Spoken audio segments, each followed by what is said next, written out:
Right now, something is unfolding in a 21-mile strip of water that could rewrite the economics of your daily life, and most Americans still don't fully understand what's actually happening. The Strait of Hormuz, a narrow bottleneck between Iran and Oman. 20 million barrels of oil pass through it every single day, roughly 20% of all global seaborne oil trade. And as of this moment, Iran has declared that strait closed, and its Revolutionary Guard has promised to set ablaze any vessel that dares attempt a crossing. This didn't come out of nowhere. On February 28, 2026, the United States launched Operation Epic Fury, a full air and maritime campaign targeting Iranian command centers, ballistic missile sites, naval ships, submarines, and military airfields. Washington went in hard, and Iran struck back, not with a press release, but with drones, missiles, and sea mines against commercial shipping. Oil prices have surged more than 40% since the war began, from around $65 a barrel before the conflict to over $105 today. California's gasoline prices have already broken through $5 per gallon, and that's just the beginning. Here's what the mainstream conversation keeps missing. The old playbook from the 1980s tanker war, convoy escorts, reflagging, a large frigate fleet simply is not available in 2026. The world has changed, the U.S. has changed, and Iran, despite taking significant military losses, has not folded. France has said it will never participate in operations to open the strait under the current conditions. The EU foreign policy chief bluntly stated, "This is not Europe's war." So America finds itself largely alone, standing at the mouth of a waterway that doesn't just carry oil. More than $500 billion in oil and gas flows through the Hormuz corridor annually. Shut that down long enough, and you're not talking about a regional crisis anymore. You're talking about a global economic rupture, inflation, supply chain collapse, and energy poverty hitting nations from Tokyo to Berlin to right here at home. The question Washington refuses to answer honestly is this: was the cost of this confrontation ever truly calculated? And who, in the end, is going to pay it? Let me take you back to February 27th, 2026, just one day before the bombs started falling. Oman's foreign minister, Badr al-Busaidi, stood in front of cameras and told the world that a breakthrough had been reached, that Iran had agreed to never stockpile enriched uranium, had agreed to full verification by the International Atomic Energy Agency, and had agreed to irreversibly downgrade its entire enriched uranium stockpile to the lowest level possible. He said peace was, in his exact words, within reach. Talks were scheduled to resume on March 2nd. Then, on February 28th, the bombs fell anyway. And that moment right there, that decision to strike even as diplomacy was actively producing results, is the thread you have to pull if you want to understand everything that has unfolded since. Operation Epic Fury, as it was officially named, or Operation Lion's Roar, depending on which briefing you read, opened with a coordinated American and Israeli strike campaign designed to decapitate Iran's senior leadership while simultaneously degrading its missile infrastructure, its launch systems, and its air defenses. Within hours, Tehran began retaliating not just at American targets inside Iran's neighborhood, but across the entire Gulf region. And what followed was not a short, clean, surgical operation. What followed was the opening chapter of what is shaping up to be the most consequential military conflict the United States has been involved in since Iraq, with the critical difference that this time the adversary has real teeth, a real navy, real missiles, and a real strategy. Now, Washington's public narrative has been triumphalist from day one. Secretary Pete Hegseth stood at MacDill Air Force Base and declared that American forces had delivered nothing short of devastating precise strikes against Iran's military. CENTCOM Commander Admiral Brad Cooper confirmed that over 30 Iranian ships had been sunk, that ballistic missile attacks had decreased by 90% since the first day, and that drone attacks had dropped by 83%. And look, I'm not disputing those numbers. The American military is extraordinarily lethal at the conventional kinetic level. Nobody does that better. The question was never whether the United States could blow things up inside Iran.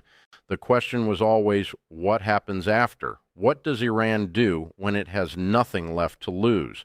And the answer to that question has been playing out in real time in a way that the victory press conferences simply are not capturing, because here is what is actually happening on the ground, or rather on the water. Tanker traffic through the Strait of Hormuz dropped approximately 70% from the start of hostilities. 70%. Let that number sit with you for a moment. The Strait of Hormuz is not some abstract geopolitical pressure point. It is the vein through which the global economy pumps its blood. When you cut that flow by 70%, you are not just creating a crisis in energy markets. You are reshaping the cost of everything. Every manufactured good that gets shipped, every barrel of fuel that powers a cargo plane, a container ship, a tractor on an American farm. The ripple effects of a 70% reduction in Hormuz traffic don't stay in the Middle East. They show up at your gas station, at your grocery store, in your utility bill, and they do it fast. By March 8th, Brent crude had broken through $100 a barrel, peaking near $126 before settling back around $100 by mid-March. The economic pain was already real and already widespread, and this is the part of the story that the conventional military briefings consistently fail to address, because military success and strategic success are two entirely different things. You can win every tactical engagement on the battlefield and still lose the war strategically. In fact, there is a compelling argument that is exactly what is happening here. Think about the sequencing for a moment. One strategic analyst writing for a major defense publication put it this way: the United States is prosecuting this war with only one instrument of national power, military force, while Iran is using all five instruments simultaneously: military force, economic pressure, diplomatic maneuvering, information warfare, and proxy networks that stretch from Lebanon to Iraq to Yemen. Iran is not fighting this war the way America fights wars. Iran is fighting it the way a country fights when it understands that survival is the objective, and that survival does not require winning every battle. It requires making the cost of continuing so unbearable that the other side eventually blinks. And the cost has been real on the American side, too, in ways that official briefings have been careful to minimize. 13 American service members have been killed in Operation Epic Fury. An Iranian drone attack at Port Shuaiba in Kuwait killed 6 Americans on March 1st alone. Names like Major Jeffrey O'Brien, Chief Warrant Officer Robert Marzan, Captain Cody Cork, Sergeant First Class Nicole Amer. Real people, real families, real American lives. Another U.S. service member was killed in a strike on Prince Sultan Air Base in Saudi Arabia on March 8th.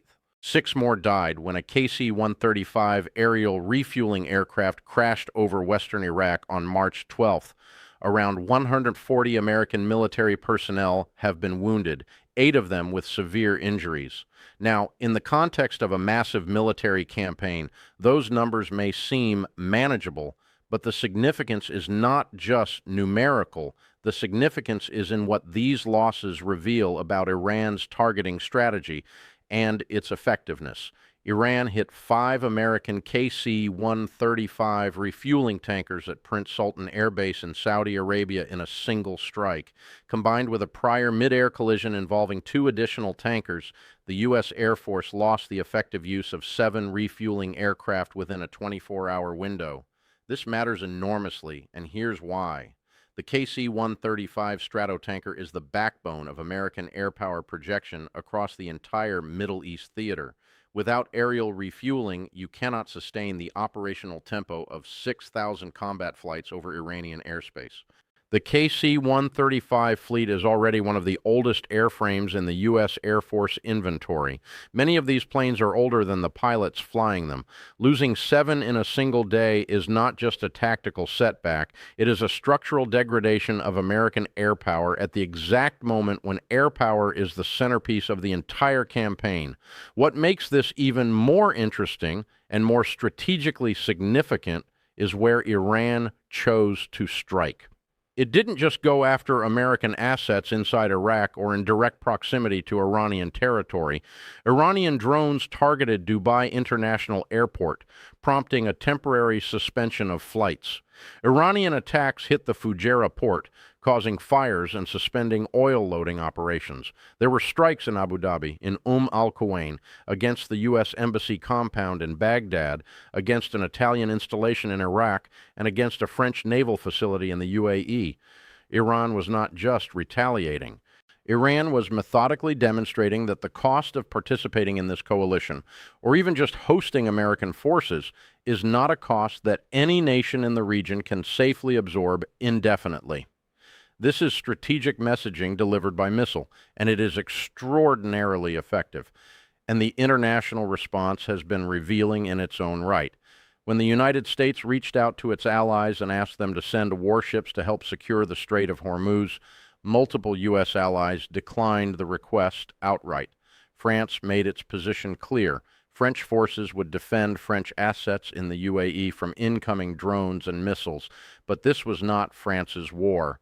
The European Union's foreign policy apparatus was visibly uncomfortable. The diplomatic coalition that Washington assumed it could assemble simply did not materialize in the way the playbook assumed it would. And this is not a minor footnote. When you are trying to secure a global waterway, the refusal of your traditional allies to participate tells you something important about how the world beyond Washington's beltway is reading this conflict.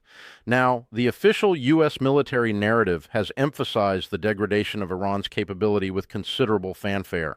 CENTCOM declared full air superiority over Iran and claimed that the Strait of Hormuz had been secured as a transit corridor for international shipping. And indeed, the raw numbers of Iranian military assets destroyed are genuinely staggering. Over 100 Iranian naval vessels sunk or destroyed, 70% of Iran's missile launchers rendered inoperable, the nuclear facilities at Natanz damaged, Fordo left inoperable. On the purely military ledger, the United States and Israel have inflicted enormous damage. The question is whether that damage has produced the strategic outcome that was promised, or whether it has produced something far more complicated. Consider the leadership question. Supreme Leader Ali Khamenei was killed in the opening strikes, triggering a constitutional crisis inside Iran. An interim leadership council was established on March 1st. By March 8th, Mojtaba Khamenei, the Supreme Leader's son, had been elected as the new Supreme Leader. Think about what that means for a moment.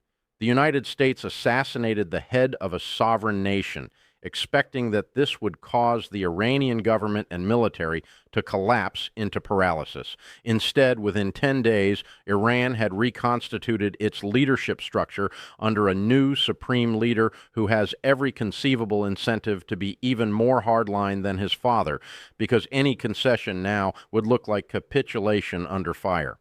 The decapitation strategy has historically failed more often than it has succeeded, and the early evidence from Iran suggests it has failed here too. Iran's foreign ministry acknowledged that the military had lost control over several units, which were now operating according to old general instructions. To the American media, this was reported as evidence of Iranian disintegration, but read it more carefully. Units operating on preset general instructions don't need real-time command and control. They execute standing orders. They lay mines. They fire missiles at prearranged coordinates. They conduct asymmetric harassment operations that don't require the kind of centralized coordination that precision strikes can disrupt. Decentralized warfare is not a weakness. It is a feature. And the IRGC had been designing for exactly this contingency for decades. The human cost inside Iran has also been catastrophic in a way that shapes the long-term strategic environment far beyond this immediate conflict. By March 18th, the Henga Organization for Human Rights estimated that over 4,800 Iranian military personnel had been killed. The Iranian Red Crescent reported that more than 6,600 civilian units had been targeted by U.S. and Israeli strikes. The Red Crescent's early count had already placed the civilian death toll at over 600 people by March 3rd. These are not just statistics. Every one of those civilian deaths is a recruitment poster for Iran's next generation of military personnel, intelligence operatives, and proxy fighters. Every bombed school, every destroyed neighborhood becomes the foundational story of a grievance that will define Iranian politics for the next 30 years. The United States has an extraordinary ability to win the first chapter of these conflicts. The subsequent chapters have a different author. And then there is China, because the Strait of Hormuz crisis does not exist in a vacuum. It exists inside a global realignment of economic power that has been building for years. About 90% of Iran's oil exports pass through Karg Island and then through the Strait of Hormuz. China is Tehran's largest remaining economic partner, and China cannot receive Iranian crude while the strait is shut. Every day the blockade continues, Iran severs its own economic lifeline and alienates the one major power that has consistently shielded it at the United Nations. Now, the conventional analysis treats this as a win for Washington, that Iran is hurting itself. But the deeper story is more nuanced. Beijing has been watching this campaign with intense interest, not because it cares about the IRGC, but because it is watching how the United States uses military force to reshape global energy flows. And every lesson Beijing takes from the Hormuz crisis is a lesson it will apply to its own strategic calculus around Taiwan, around the South China Sea, and around the broader architecture of the dollar-denominated global economy. The world is watching, not just the governments, but the populations. And what they are seeing is a superpower that struck a country that was days away from a diplomatic breakthrough, that is spending billions of dollars per week in a military campaign with no defined political endgame. And that is doing so largely alone, because even its closest European allies looked at the situation and said, "This is not our war." The Atlantic magazine framed it bluntly. Regime change appears a lost cause. So what endgame are the United States and Israel actually pursuing?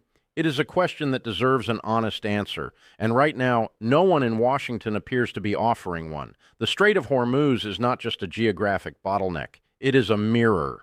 And what it is reflecting right now about American power, American strategy, and American judgment in the third decade of the 21st century is a picture that every American should be looking at clearly, without the filter of triumphalist press briefings, without the comfort of flag-waving cable news coverage, and without the illusion that military dominance and strategic wisdom are the same thing, because they are not. And the difference between those two things is being written right now in burning oil fields, sinking tankers, and a global economy that is about to feel the full weight of a conflict that nobody, on any side, has yet figured out how to end.